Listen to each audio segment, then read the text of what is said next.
मित्रों नमस्कार। राजेश त्रिपाठी ज्योतिष विद्यासागर में आपका स्वागत है।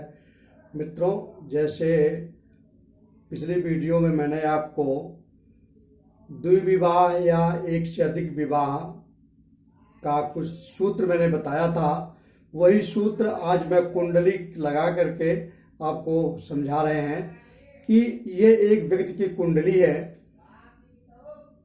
जिसने अपनी पत्नी से 15 वर्षों के बाद तलाक दिया और इसके एक बेटा और एक बेटी भी इसके साथ है। तो वो तलाक क्यों हुआ? देखिए, ग्रहों की कैसी मनमानी होती है। जब वो उनके दशांतर दशा आती है तब वो अपना काम करवाते हैं। याद रखिए, कोई भी ग्रह कितना भी बुरा हो या कितना भी अच्छा हो, जब तक उनका समय नहीं आता, बुरा ग्रह तब तक जब उनकी दशा महादशा अंतरदशा आती है तभी वो बुरा प्रभाव देते हैं। अच्छा ग्रह, योग कारक ग्रह, केंद्र और त्रिकोण के ग्रह अच्छे फल देते हैं, लेकिन अपने समय आने पे जब उनकी दशा महादशा अंतरदशा आती है तब प्रायः लोग कहते हैं कि ये व्यक्ति तो बहुत बढ़ता चला जा रहा है, बड़ी उन्नति हो रही है, लेकिन इसका कर्म बहुत ही खराब है।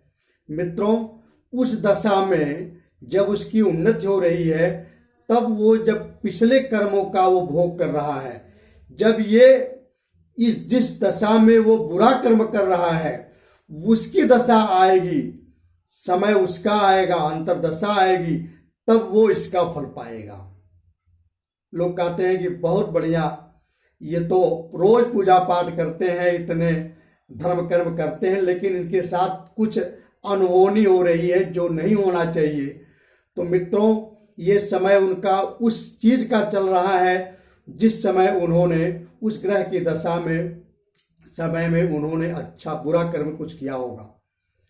तो अब हम एक कुंडली के माध्यम से बताते हैं कि ये व्यक्ति की कुंडली में ग्रह कैसे हैं और कैसे इनको वो तलाक दिलवाए।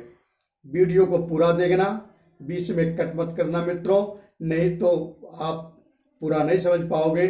और लाइक और सब्सक्राइब जरूर करना। मित्रों नमस्कार। अब आप देखिए, मैं आपको कुंडली दिखा रहा हूं।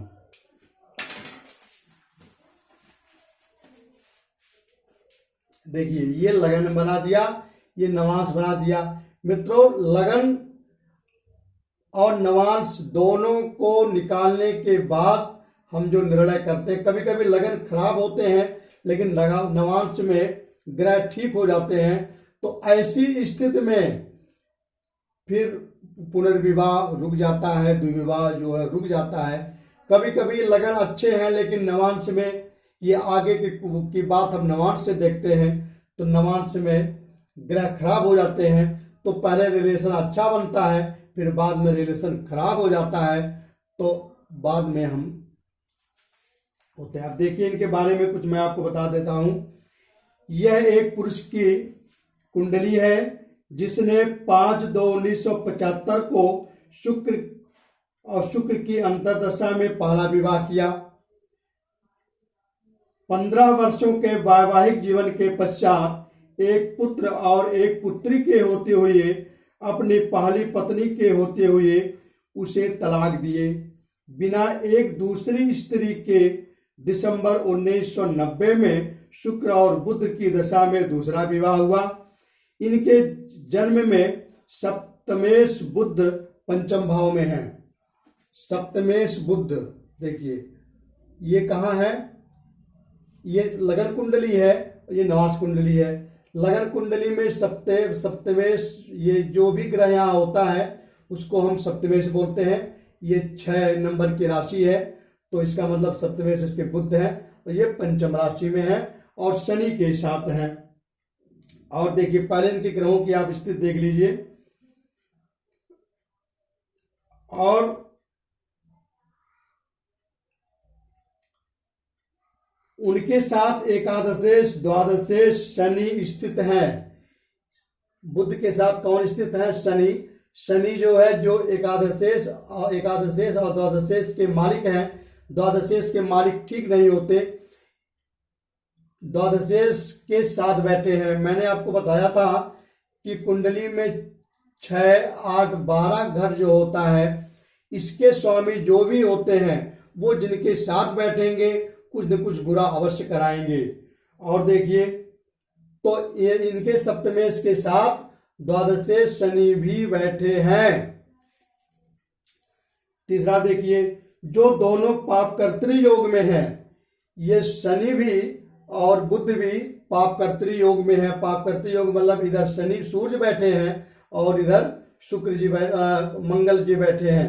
सूर्य और मंगल दोनों के बीच में ये शनि और बुध हैं, तो इसलिए ये पाप कर्तृ योग हो गया। 12वां घर भी पीड़ित नहीं होना चाहिए। वैवाहिक जीवन में अगर 12वां घर आपका पीड़ित हो गया तो वो कुंडली ठीक नहीं है, बाद में विवाह में दिक्कत आती है। तो इनके 12वें घर के मालिक सूर्य शनि जी हैं, जो शनि भी पीड़ित हो गए। सप्तम घर पीड़ित हो गया और 12वां घर पीड़ित हो गया। शनि और बुध दोनों पाप कर्तृ योग में हो गए। एक तरफ सूर्य जी हो गए, एक तरफ मंगल जी हो गए। तलाक का पहला कारण। दूसरा कारण देखिए,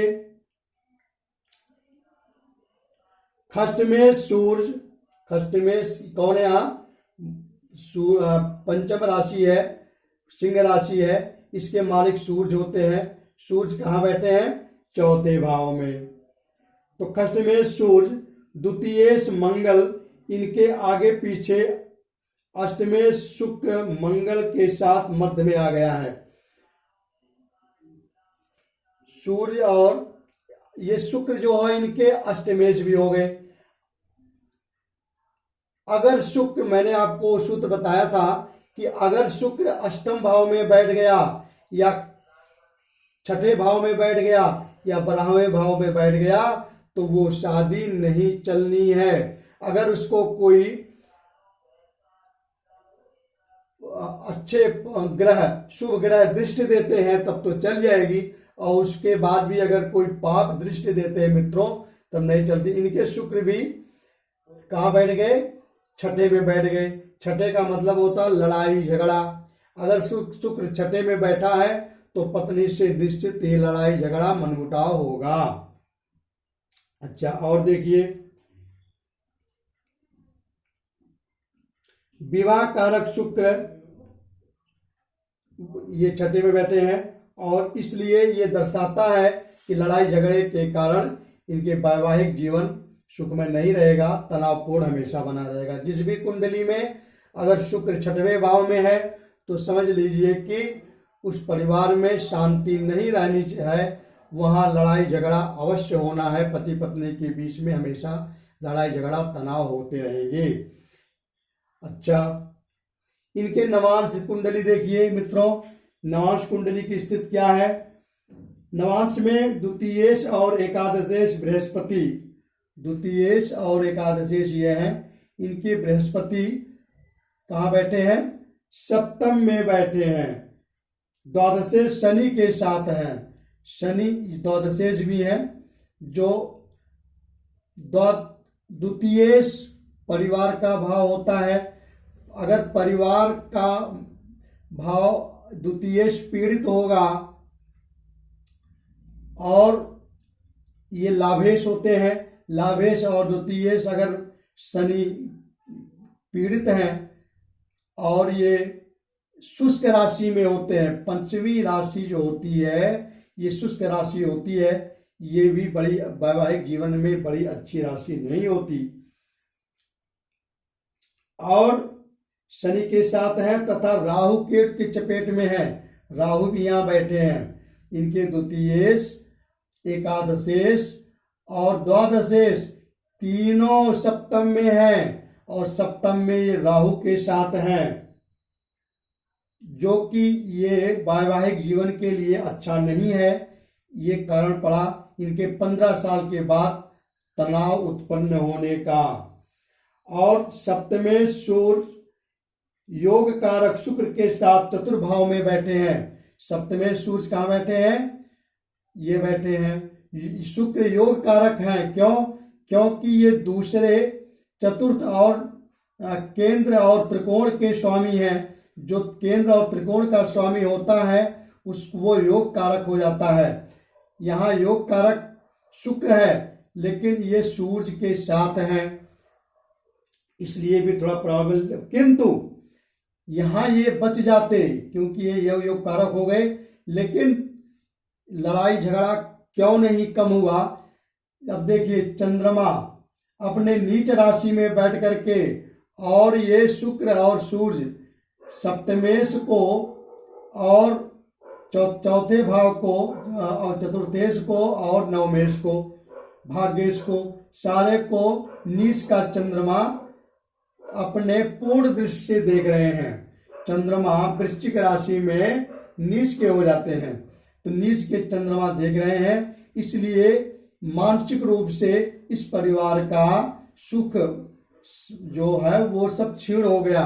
चौथा भाव सुख का होता है, यहाँ से सुख खत्म कर दिए। कौन? चंद्रमा अपने पूर्ण भाव से देख करके नीच के बैठे हैं। अगर यही चंद्रमा उच्च के होते तो सुख शांति बनी रहती, लेकिन ये नीच के होकर के इनको अगर पूर्ण दृष्टि से देख रहे हैं तो इनके सुख भाव में कमी आ गई, सुख भाव शांत हो गया।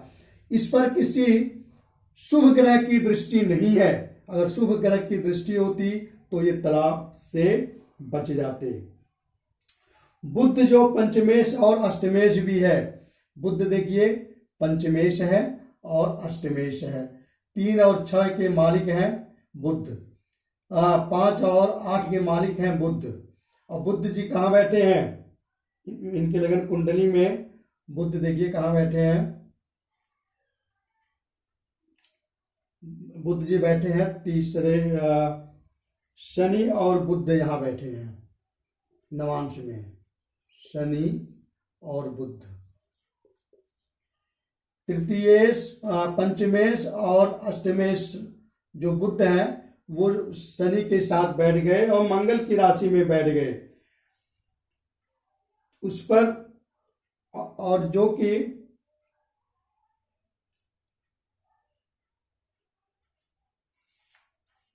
तो इसी प्रकार से इनके सारे कार्यक्रम इनका खराब हो गया और इसी से इनको तलाक हुआ।